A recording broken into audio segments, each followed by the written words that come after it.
Please be seated.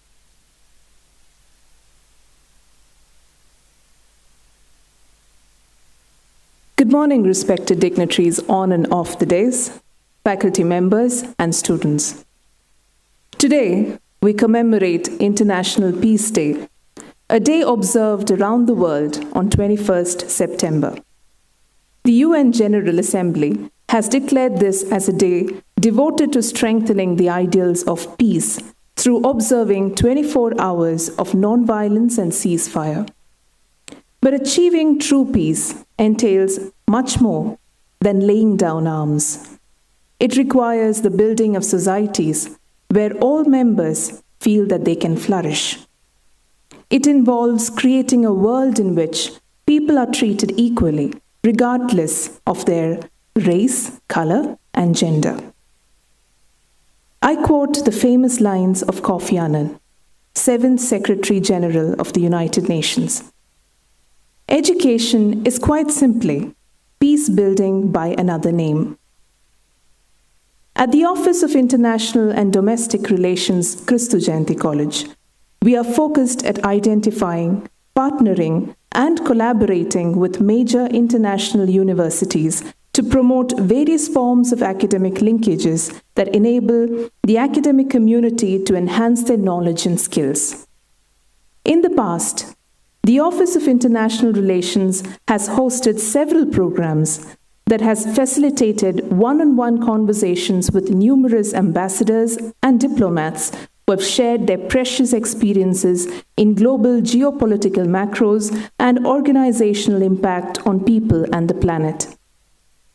The Consul General of Israel, Ms. Tammy Benaim, Consul General of Germany, Mr. Achim Burkhardt, Consul General of Netherlands, Mr. Gert Hitchcock, to name a few.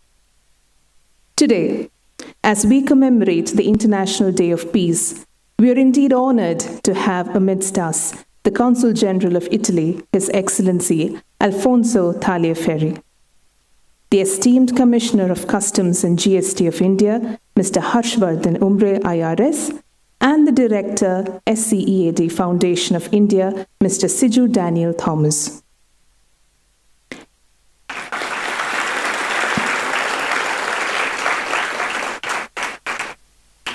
Let us pray that peace be now restored to the world and that God will preserve it always. I invite the college choir to render their soulful rendition of the prayer song.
To be, let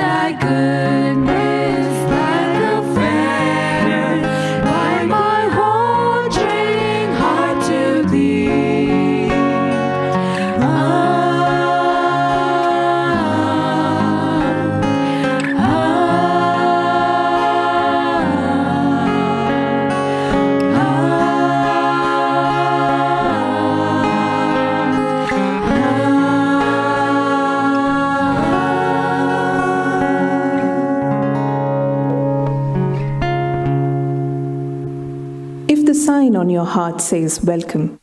The love will come pouring in from everywhere. Susan Jeffers. I invite Professor Stephen Deepak, Coordinator, Office of International and Domestic Relations, to welcome the gathering.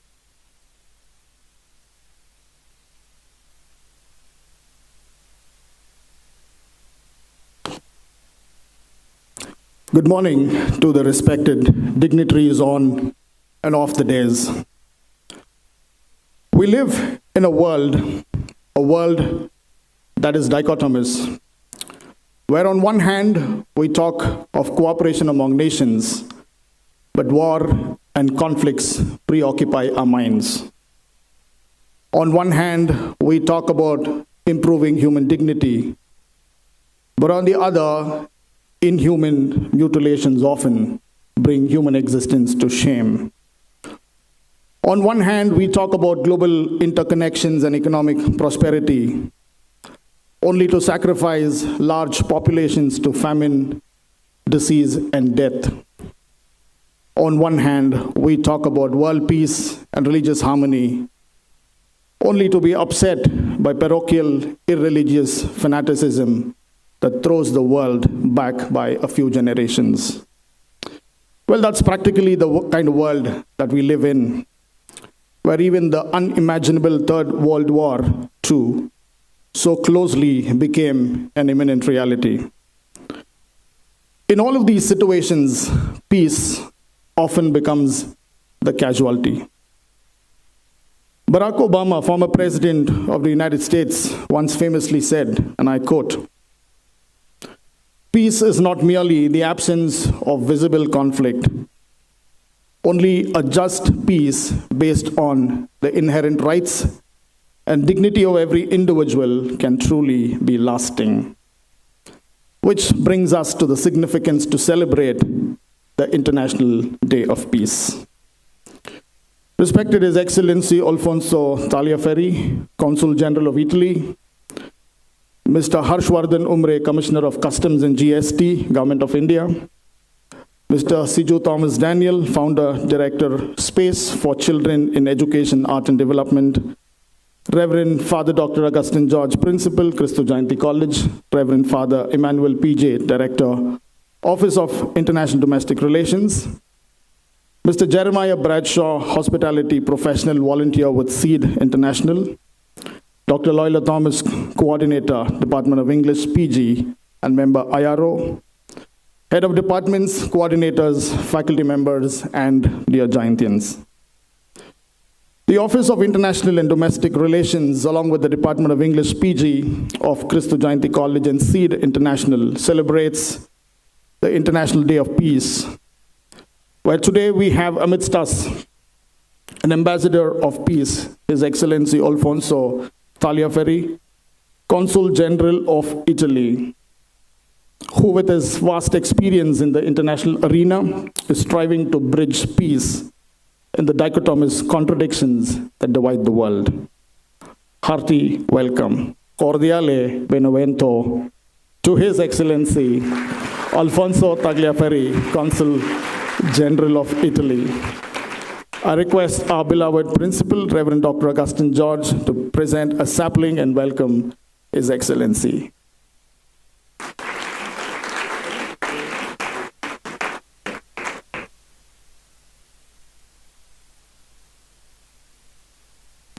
Thank you, Father. Extend a cordial welcome to Mr. Harshvardhan Umre, IRS, Commissioner of Customs and GST, Government of India, whose knowledge and experience as a public servant truly serves as an apt model to the student community to serve society with a human heart. Hearty welcome to you, sir. I request Reverend Father Emmanuel PJ, Director, Office of International Domestic Relations, to present a sapling and welcome Mr. Harshvardhan.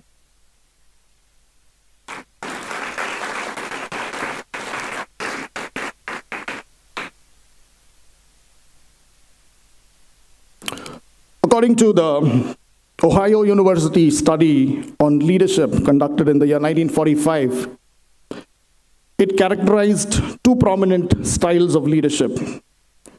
The initiating structure, the style that strategizes and executes actions into visible results, and consideration, the style that empathizes with co-workers and is centered around human care and concern. Reverend Father Dr. Augustine George is that leader who truly blends the two styles, which is evident in Kristu Jayanti College, achieving many milestones. Dear Father, we're enriched and empowered by your dynamism and skill. I extend a gracious welcome to you this morning.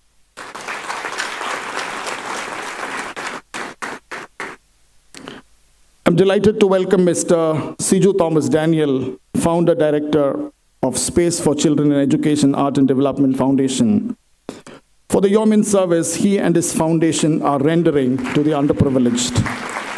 Acknowledging your initiative and organizing this program today, I extend a cheerful welcome to you, sir.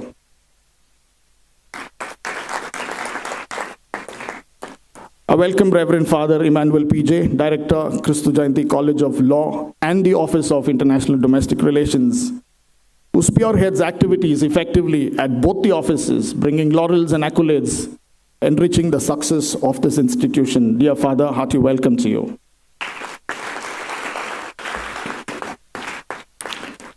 I'm also happy this morning to acknowledge the presence of Mr. Jeremiah Bradshaw.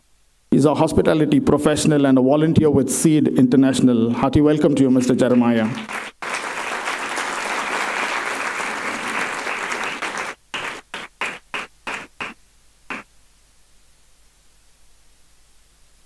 Thank you.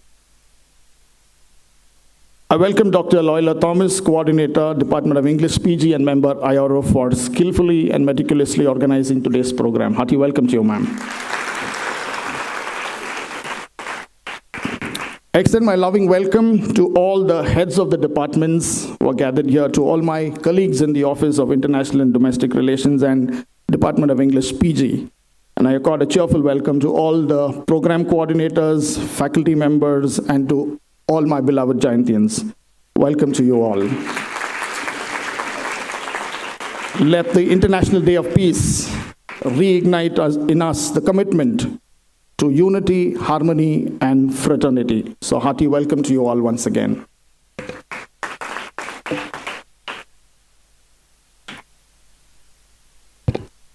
Professor Stephen Deepak is the impetus and the instrumental representative who takes all the initiatives pertaining to the success of the Office of International and Domestic Relations at Kristu Jayanti College. We welcome you, sir.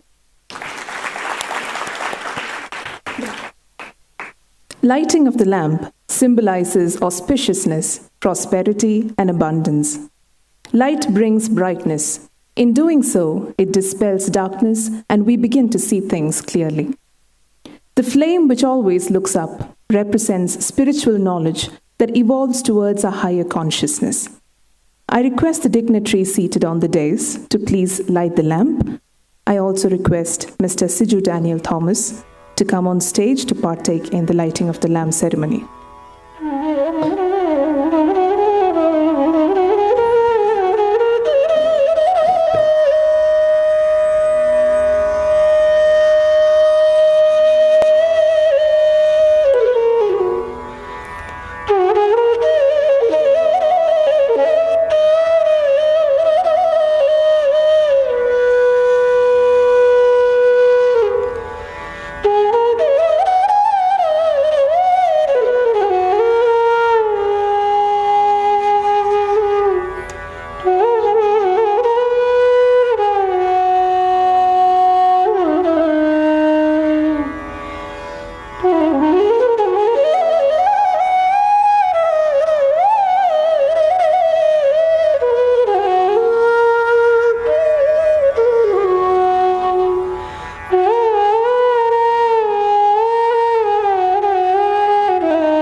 I now invite Professor Soumya Simon, member of the IRO team, to introduce His Excellency Alfonso Tagliaferri.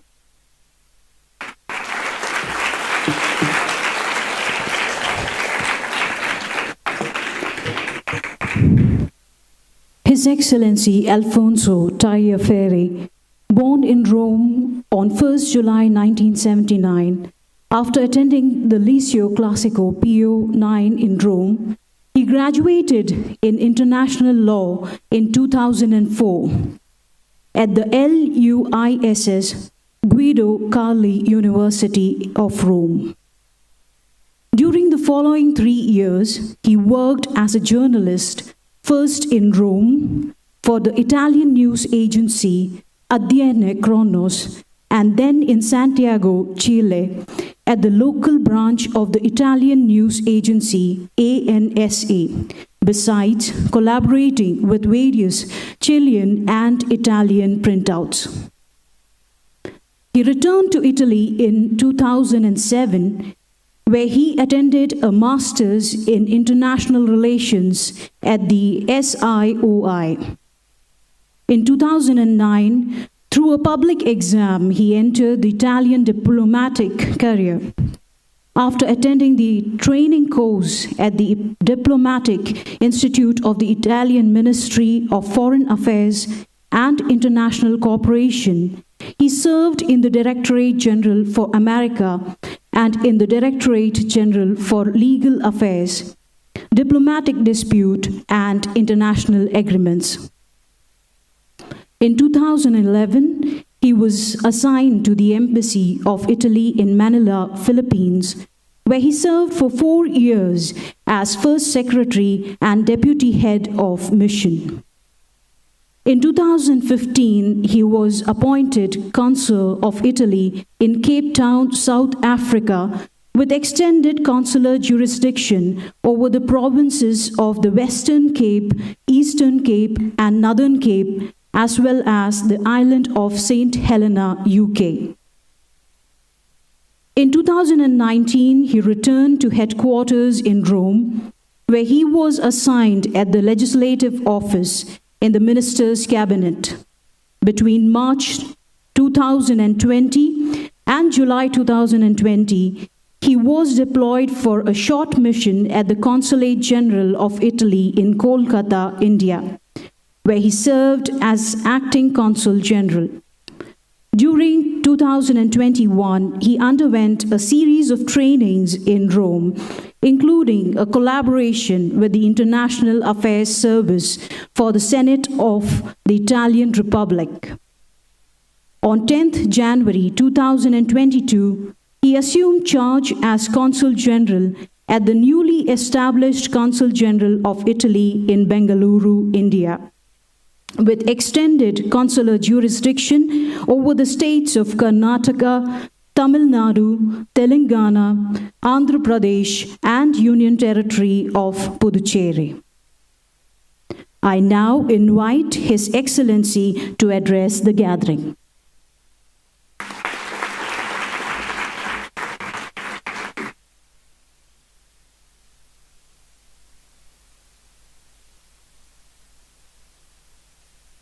Dear Principal George, dear Commissioner Aranta, dear dignitaries of the Kristu Jayanti School, and dear students, included the international students of those who are following through the live streaming.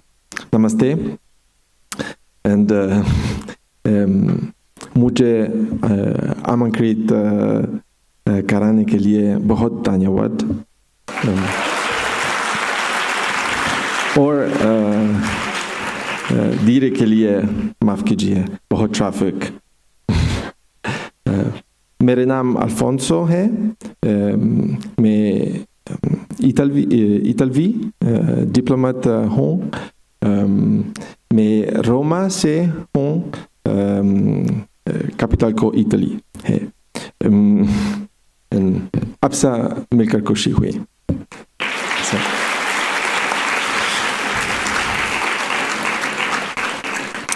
So sorry to have bothered you with my long biography, I'm really honored to have him been invited here.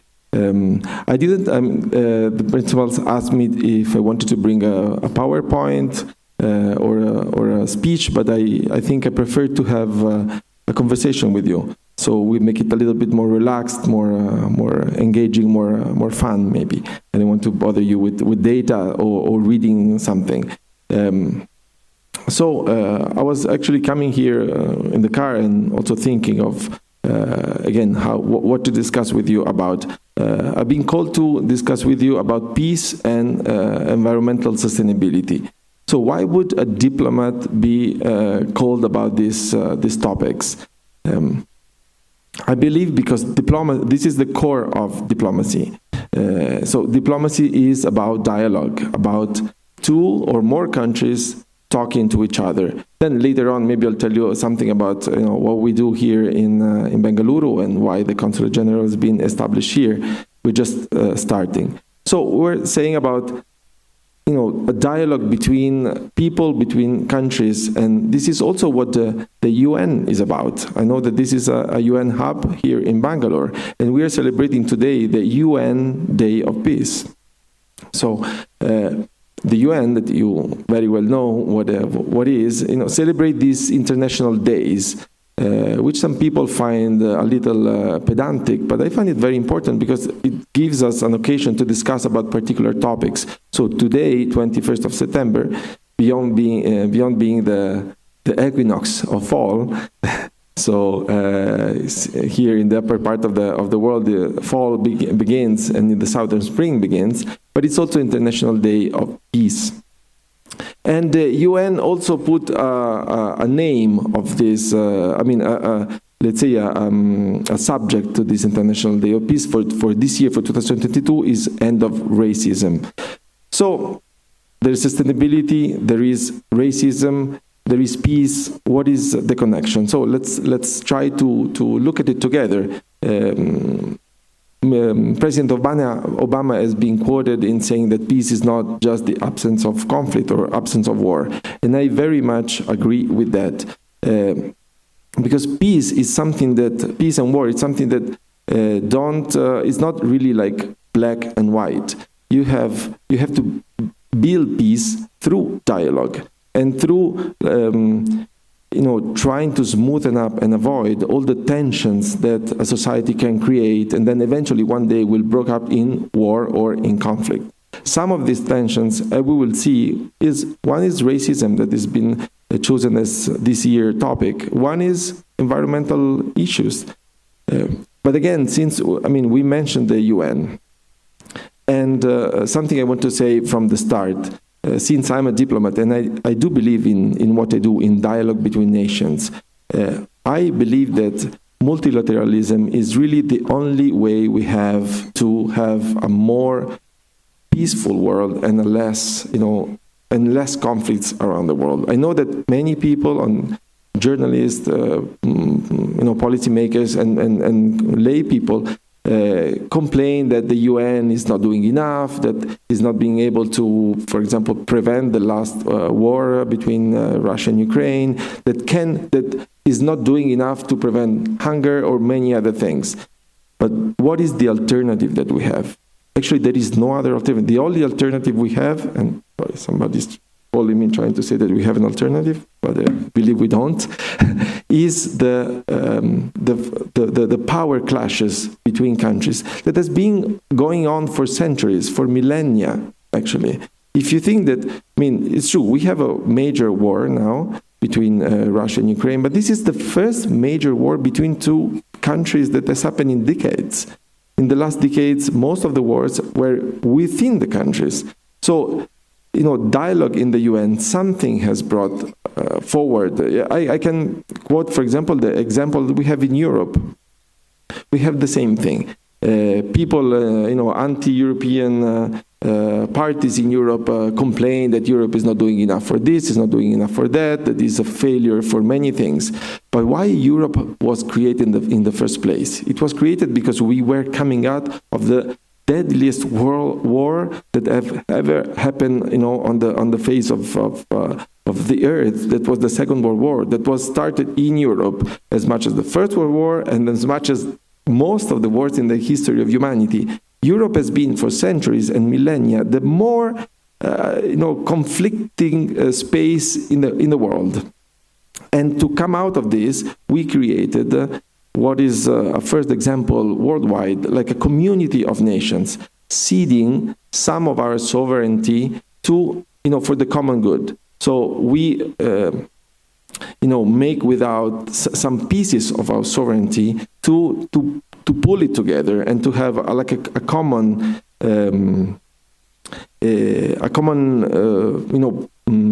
government and policy. We have a common parliament, we have several institutions, and I don't want to bother you with the technicalities, but the idea here is that I believe that ceding part of the sovereignty and not indulging into steer nationalism is the only way we have to go towards peace. And for 70 years, since Europe was created, we didn't have a war in Europe. This is the first case in our history. We always had wars.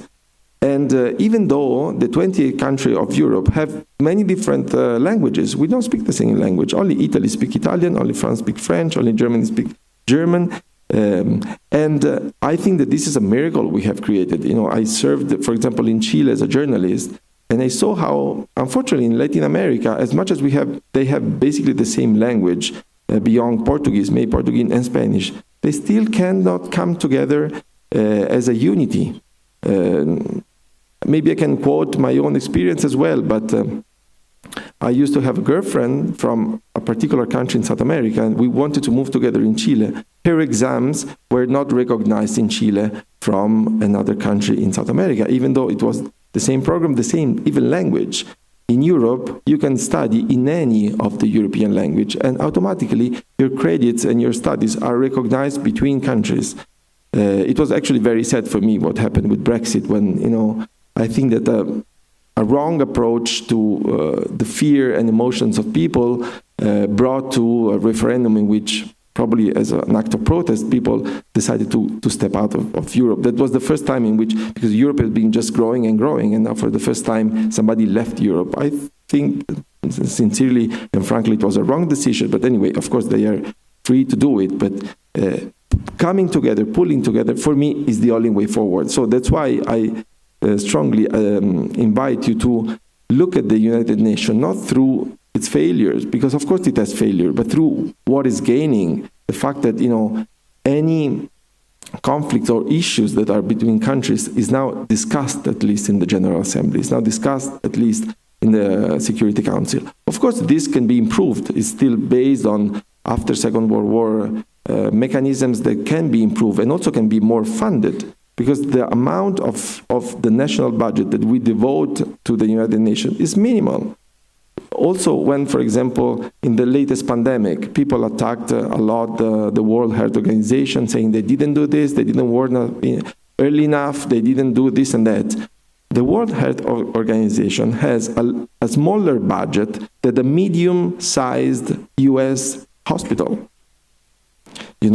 If we don't adequately fund this organism, we cannot expect the world out of them. So in a college like this, it is again a UN hub, I really invite you to look at multilateralism as a way of discussing and trying to solve the conflicts, because this is what happens also in any family or group of friends. If there's a conflict going on, the best way to do it is to discuss about it, not retreating in your own personal anger and then wait for clash to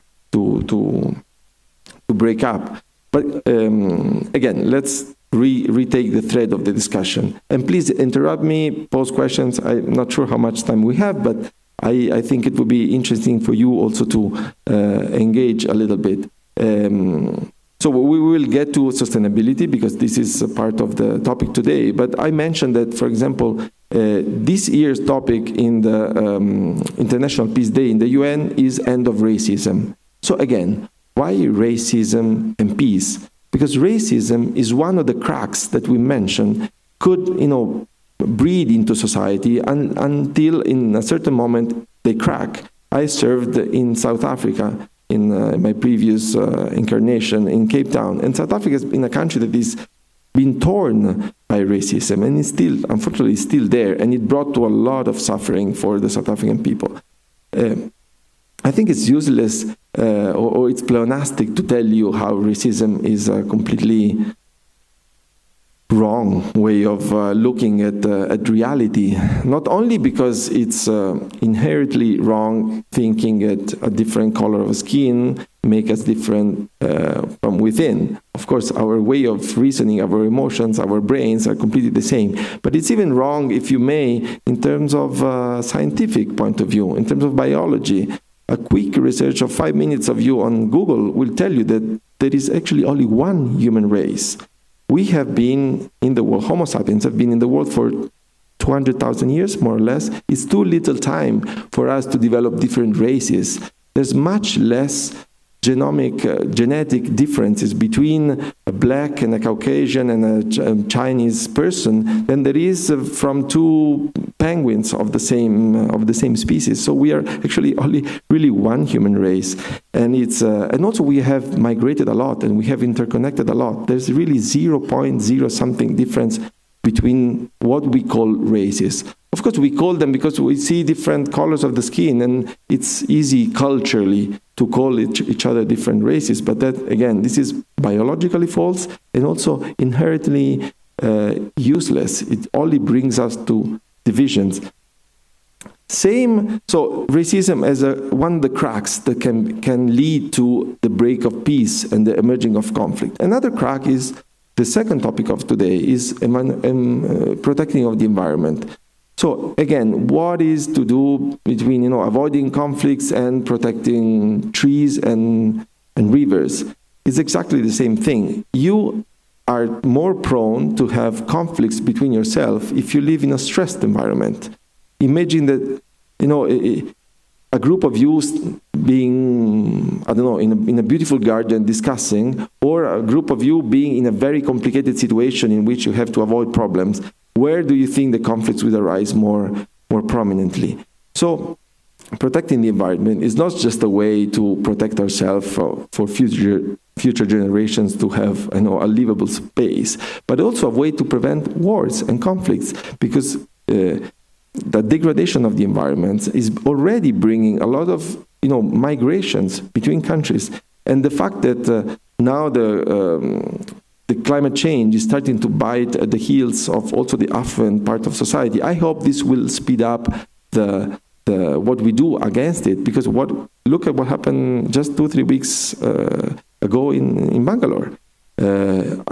Unheard rains brought to floods, even in very affluent neighborhood like Epsilon, where very rich and posh people had to move out to hotels because their very fancy houses, were flooded. So climate change is actually coming to us, and it will bring frictions, it will bring problems. So I really hope that from the top level to the root level, we will address this.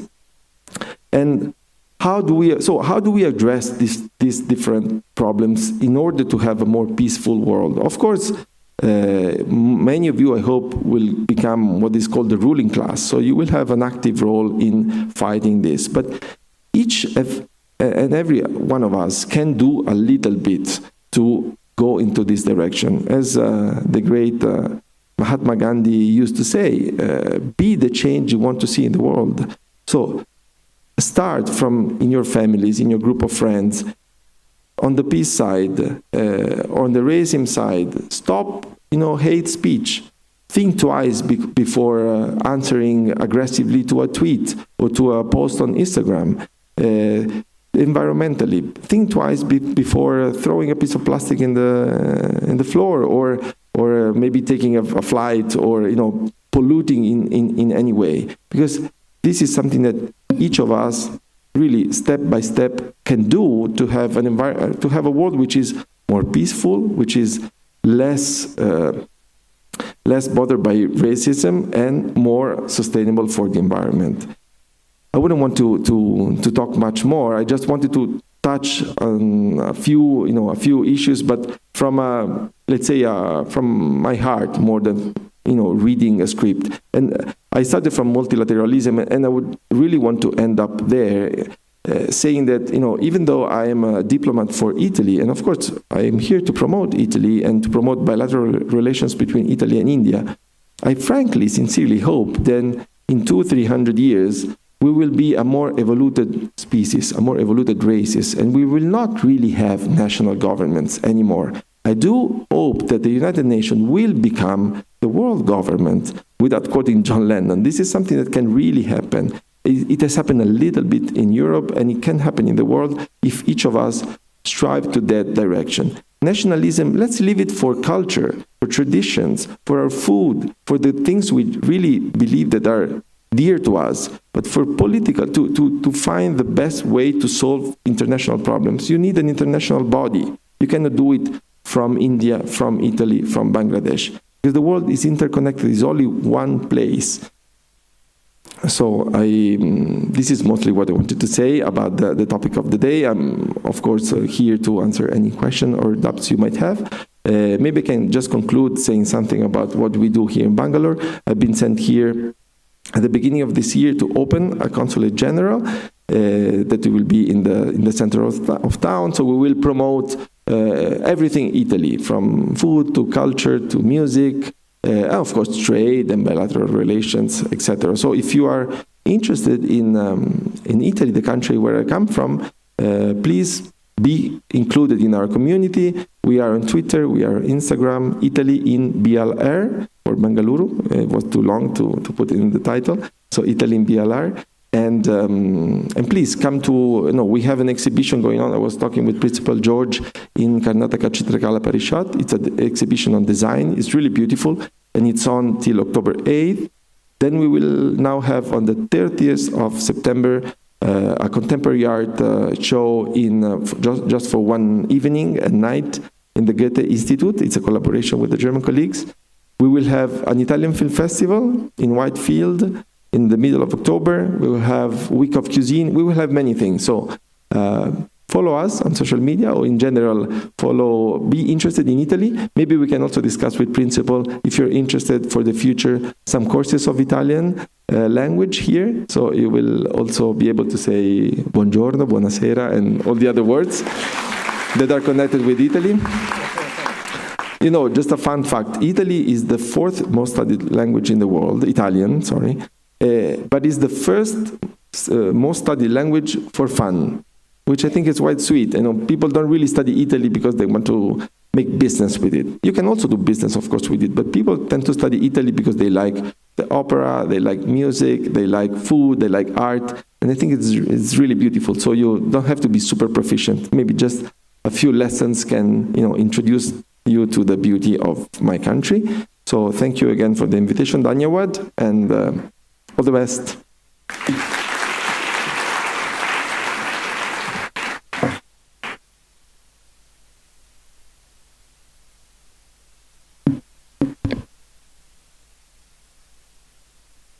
Thank you, sir, for sharing your personal insights into the current issues of war, racism, and other societal conflicts, and for reinforcing the significant role of the United Nations. It was absolutely enriching, and we admire your efforts to speak in Hindi.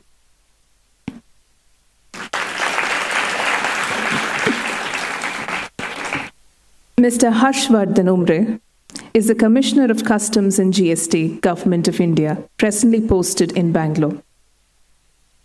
His special interests are in the area of human rights and earth rights. He is the founder of Ahimsa, a platform for furthering the cause of human rights and earth rights.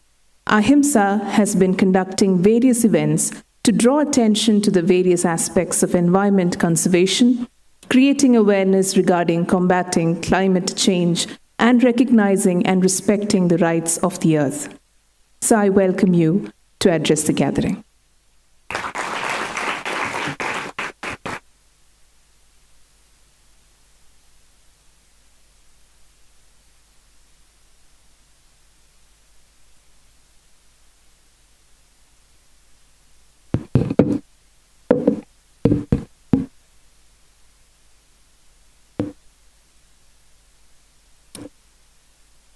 His Excellency Alfonso Tagliaferri, Consul General of Italy, Reverend Father Dr. Augustine George, Principal of the Kristu Jayanti College, Mr. Daniel, Peace Ambassador and founder of Scead Foundation, Reverend Father Emmanuel, Professor Dr. Loyola Thomas, professors, members of the staff,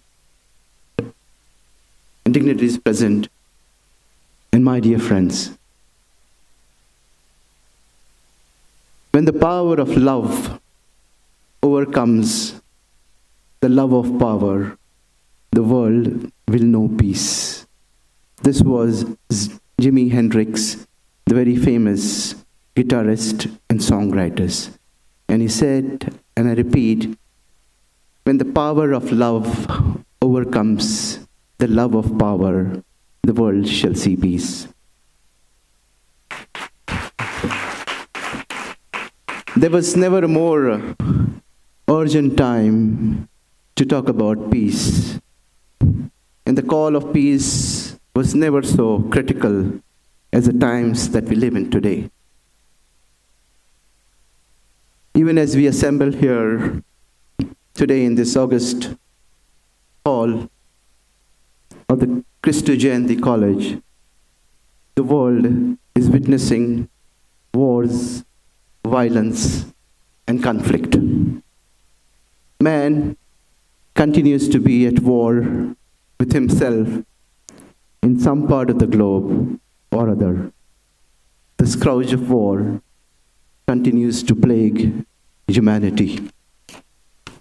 I need to read because I do not have the memory as Excellency Alfonso sir. The International Day of Peace, observed annually on the 21st of September, is essentially dedicated to promoting the ideals of peace within and among the nations and peoples across the globe. At a time when the world is witnessing violence and conflicts and is confronted with clashes of national interest and religious fundamentalism, ethnic and racial prejudices, terrorism, the need for peace was never more urgent. The fundamental goals of the International Day of Peace is to strengthen the ideals of peace around the world. The International Day of Peace is not only a time to reiterate the resolve of the global community to promote peace and sustain the ideals of peace among people and nations around the world, it also seeks a 24-hour period of global ceasefire and non-violence for groups engaged in active combat with a view to ultimately resolve the conflicts they engage themselves in. So what is peace that we talk about? What is the peace that the United Nations wants to dedicate this day to? If you see, the peace is a state of harmony characterized by the lack of violence of all kinds and also the freedom from the fear of violence.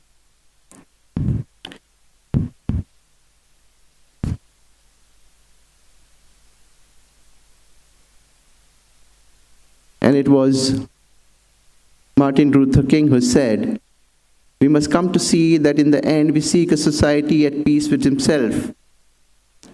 We must come to see that in the end we seek a society which is at peace with itself, a society that can live with its conscience." That conscience is at the heart of the peace that we are talking about. And here it is important to mention the Human Rights Charter enacted by the United Nations, and I'll read that. When we talk about all human beings are born free and equal, and dignity and rights, they are endowed with reason and conscience, and should act towards one another in the spirit of brotherhood. It is the fulfillment of these ideals of the Charter which is the ultimate goal of this day of International Day of Peace, That is the realization of the ultimate peace.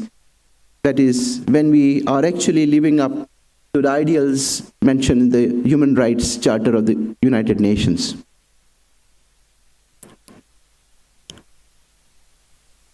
But as has been mentioned and referred, peace is not merely the absence of conflict of war. It is essentially the presence of justice and freedom. Peace without justice, peace without freedom, is merely the peace of the graves. The ideals, therefore, of human rights, the ideals of freedom and justice are equally important as the ideal of peace. But when we talk about peace and want to move towards attaining that peace, it is important that the goal towards that peace and justice has to be based on the principles of nonviolence and peace. Again, I quote Martin Luther King, who said, "Peace is not any distant goal that we seek, but is a means by which we arrive at that goal." Therefore, peace is an end as well as a mean in itself. The 20th century has been the most violent century in human history. With 2 world wars, the human genocides and the Nazis, the unethical bombings of the Hiroshima and Nagasaki, it also witnessed some other forms of violence and crimes against humanity. Crimes of apartheid, violence, discrimination, and justice. The 20th century has been dubbed as the century of violence. But ironically, in the same 20th century, we had 4 great names and 4 great souls walk this earth. Mahatma Gandhi, Martin Luther King, Nelson Mandela, and His Holiness the Dalai Lama. These voices of peace, these voices for freedom, they oppose the cause of non-violence, which has seen us through the times of violence and conflict, and continue to guide humanity towards that ideal of freedom. They revolutionize peace in the age of war. And as Mahatma Gandhi said, non-violence is not the weapon of the strong. Non-violence is essentially the weapon of strong and a summit of bravery. So while the world continues to grapple with the several problems and issues and conflicts among nations and peoples, it is critical to underscore that peace is the only way in which these issues could be resolved. We should bear in mind and remember that the longest conflict of the 20th century, the Cold War, which lasted for 4 decades, could only be resolved through dialogue and diplomacy. Coming to the theme of today's International Day of Peace, and as been mentioned by His Excellency, the theme is End Racism and Build Peace. It is very interesting to note this theme, which the United Nations has kept it for this today's International Day of Peace. It is actually ironical that the UN International Day of Peace seeks to focus on the issue of racism, which after 3 decades, when the apartheid was put to end in the South African country, it is also an acknowledgement of the bitter truth that despite the tremendous progress made by man in science and technology and economic development, the social progress and equity has a long way to go. These are conflict areas of a different kinds. Therefore, this theme today of racism has immense significance and is very really assuring to those large sections of people across the globe who are facing the brunt of this violence in the form of racism. It is indeed a recognition of the fact that achieving true peace entails much more than laying down the arms. It requires the building of societies where all our members feel that they can flourish. It involves creating a world in which people are treated equally regardless of their race. And I should quote here today the words of Secretary General Antonio Guterres, who on this occasion said, and I quote, "Racism continues to flourish, continues to poison institutions, social structures, and everyday life in every society. It continues to be a driver of persistent inequality, and it continues to deny people their fundamental human rights. It destabilizes societies, undermines democracies, erodes the legitimacy of our government, and the linkage between racism and gender inequalities are unmistakable." That was what the Secretary General of the United Nations had the message for this today's date, which I just read. Thus, there is a long journey to travel and long distance to cover before we reach those ideals of the Human Charter, and we reach that end and that goal of having a discrimination-free world.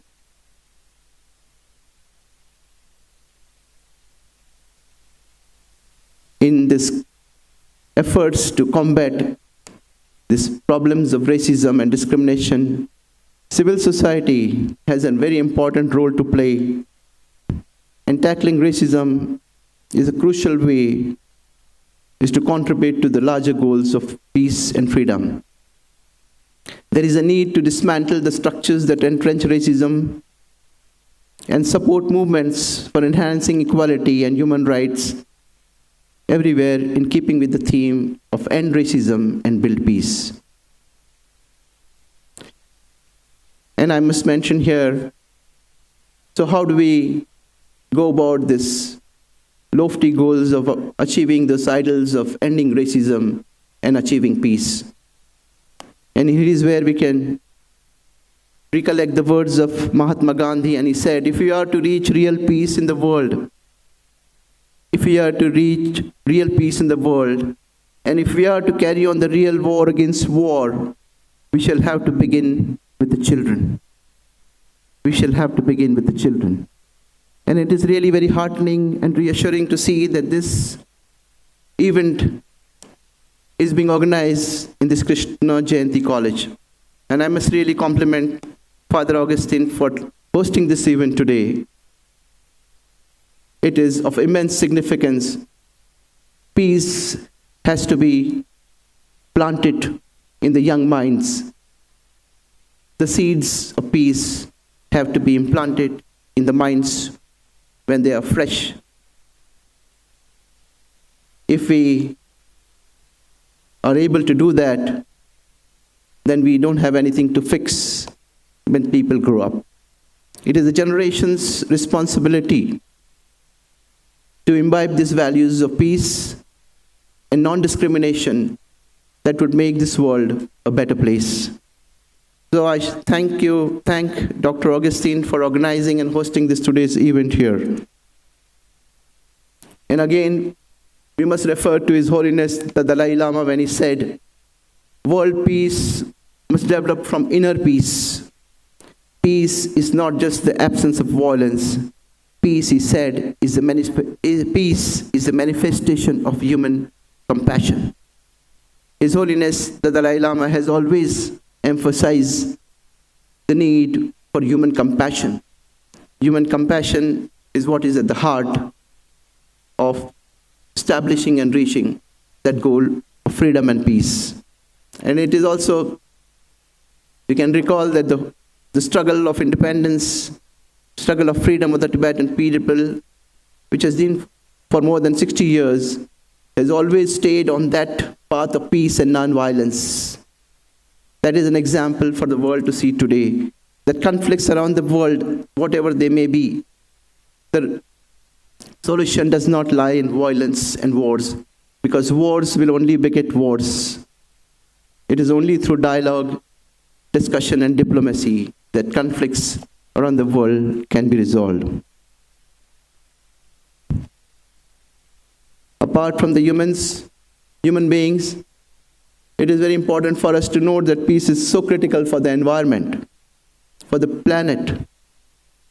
with the continued environmental degradation over the period of time, the crisis of climate change, which is looming before us, and the earth going through a very critical phase.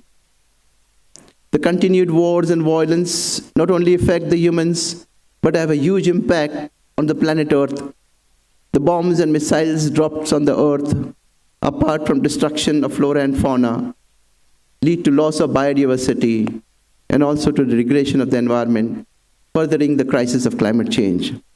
Therefore, we have to stop the wars because the earth is wounded today. It is time to wage peace.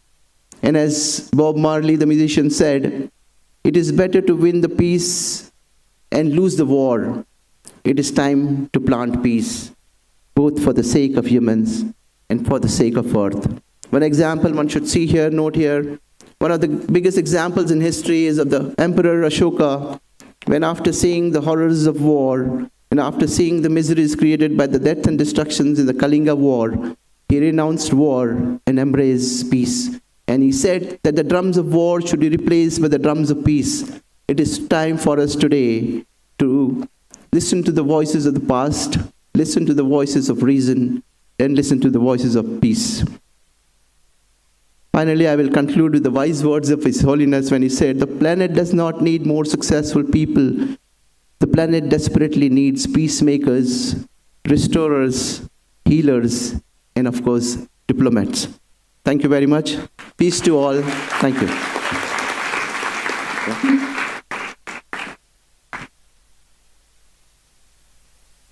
Thank you, sir, for reiterating the essentiality of reason and conscience in each individual that enables peace to resolve conflicts in the world. I now invite Dr. Loyola Thomas, Coordinator, Department of English PG and member of the IRO team, to render the vote of thanks.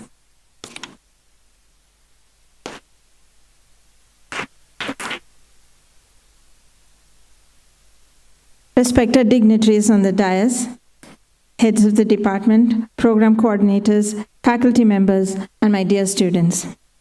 It is my honor to tender our deep gratitude to each one of you for making this event such a memorable and brilliant one. To be grateful is to recognize the love of God in everything. It is His tender love in our lives that can change ordinary days into extraordinary joys. And today is really an extraordinary day, as we have amongst us the Honorable Personage of His Excellency Alfonso Tagliaferri, Consulate General of Italy in Bangalore, India. As we express our gratitude, we must never forget that the highest appreciation is not to merely utter words, but to live by them. And it is indeed a deep honor to thank His Excellency Alfonso Tagliaferri for his dynamic presence here and his words of inspiration. We thank you for your inspiring speech on how to engage with peace and how to have a vision, quoting John Lennon's Imagine, how to have a vision of a world of peace. May I now request our principal, Dr. Augustine George, to present His Excellency with a memento as a token of our deep appreciation and respect.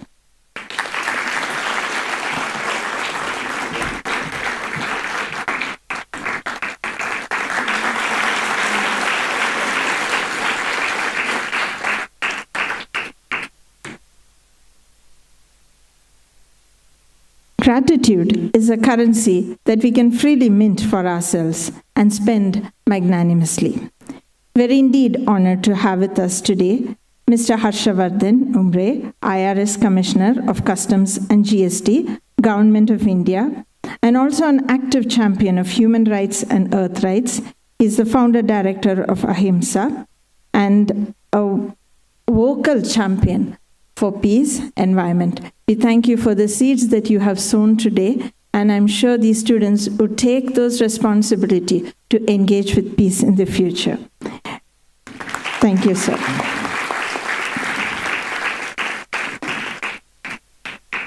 May I now request Reverend Father Emmanuel P.J., Director, Office of International and Domestic Affairs, to present Sir with a memento as a token of our deep appreciation.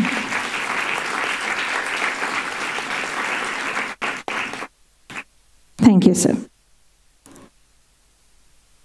Mr. Siju Thomas Daniel, founder and director of Space for Children in Education, Art and Development, is a person who is a beautiful example of how leadership is the capacity to translate vision into reality.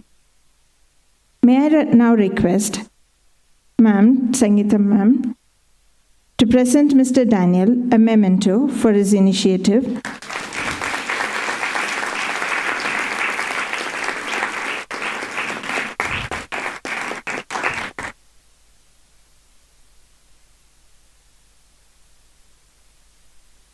We thank you, sir, for your initiative and your role in making today's event a reality. Thank you very much.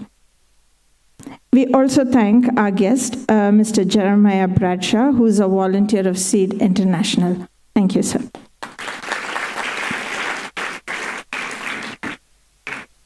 A great leader is someone who is willing to give his strength to others so that they may have the strength to stand by themselves.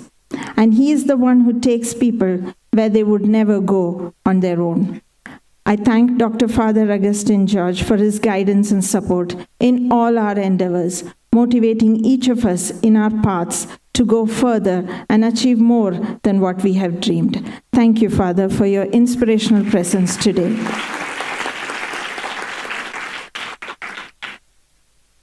Wherever there is great kindness, you can be sure to find a heart filled with gratitude. I am honored to thank Father Emmanuel P.J., Director, Kristu Jayanti College of Law and Director, Office of International and Domestic Relations, for his wisdom, for his kindness, and for his guidance at all times. Thank you, Father.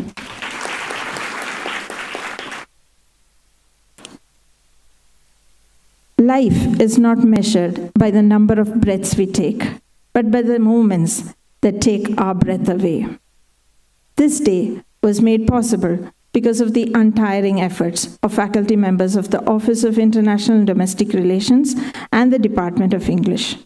I would like to express our deep sense of gratitude to Father Joshi Matthew, head of the English Department, and Professor Stephen Deepak, coordinator of the International and Domestic Relations Office, for their effective coordination. We thank you, sir.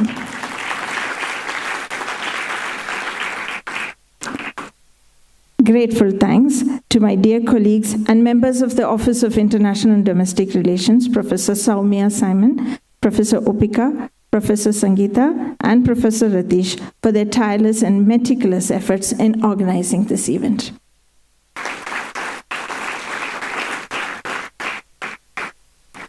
I would be failing in my duty if I did not specifically thank Professor St. Matthew, Director, Center for Employability and Corporate Relations, for all the hospitality arrangements, and also the media team led by Dr. Samuel for their efficient coordination in making this event a success. Thank you, sir. It is not happiness that makes us grateful. It is actually the other way around. It is gratefulness that makes us happy. It is my sincere pleasure to thank the faculty members present here for your presence. I would also like to thank all the student volunteers who assisted us with willingness and selfless devotion.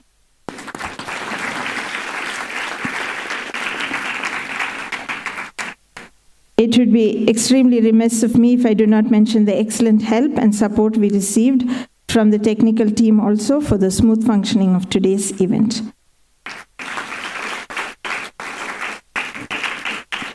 Finally, as I conclude, I would like to bring to your mind that today, this special day, is of course International Day of Peace, but it is also, coincidentally, World Gratitude Day. Peace and gratitude are not challenges. They are choices. It is up to each one of us to consciously make the choice to practice gratitude, to breathe in gratitude, and exhale peace. Because gratitude makes sense of our past. brings peace for today and creates a vision for tomorrow. I thank each one of you for being here, and I wish each one of you the very best. As we walk out, let us all be messengers of gratitude and dynamic ambassadors of peace. Thank you very much.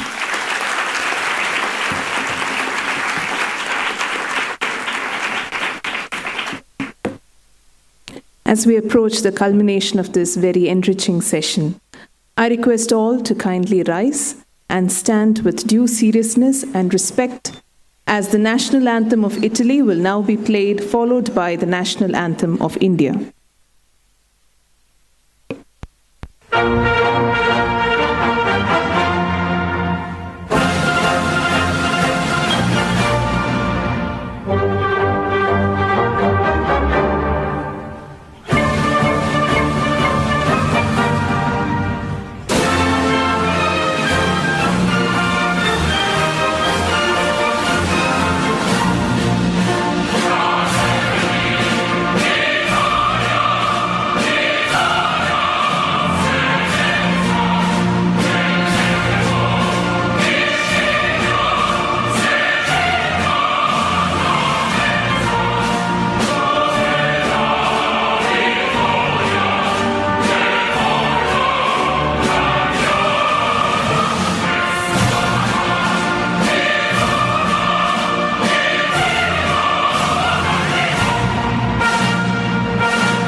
जनगण मन अधिनायक जय हे भारत भाग्य विधाता पंजाब सिंध गुजरात मराठा द्राविड उत्कल वंगा विंध्य हिमाचल यमुना गंगा उच्चल जलधि तरंगा तव शुभ नामे जागे शुभ आशीष मांगे गाहे तव जय गाथा जनगण मंगलदायक जय हे भारत भाग्य विधाता जय हे जय हे जय हे जय जय जय जय हे. Please remain standing as the dignitaries take leave, and let us put our hands together to sincerely thank the